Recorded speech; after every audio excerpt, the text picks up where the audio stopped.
నాకు అర్థం అవ్వలేదండి. ఎన్నికల ముందు వచ్చి చంద్రబాబు నాయుడు గారు కూటమి పెద్దలందరూ కూడా ఎంత అట్టాసంగా సూపర్ 6 అన్నారు ముఖ్య అని చెప్పి ఓట్లు అడిగారు.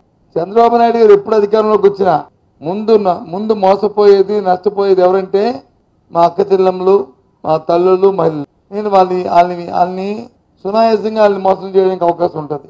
వాళ్ళకి ఏదో భ్రమలు కల్పించి, వాళ్ళకి ఏదో ఆశ కల్పించి, తర్వాత వచ్చి వాళ్ళ చేతిలో వైకుంఠం చుమ్మెట్టేసి ఏదో మాయమాలు చెప్పేసి సరిపోద్దనే దీంట్లో చంద్రబాబు నాయుడు గారు కూటమి పెద్దలు ఆ మహిళ తాలూకా ఆ సోదరిమణి తాలూకా పాలసీని పట్టేశారు.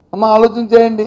అంతకుముందు ప్రభుత్వాలు ఉన్నప్పుడు వచ్చి రుణమాఫీని ఏ రకంగా మోసం చేశారో ఈ ప్రభుత్వంలో ఎన్ని హామీలు ఇచ్చారండి? ఒకటా రెండో చెప్పండి.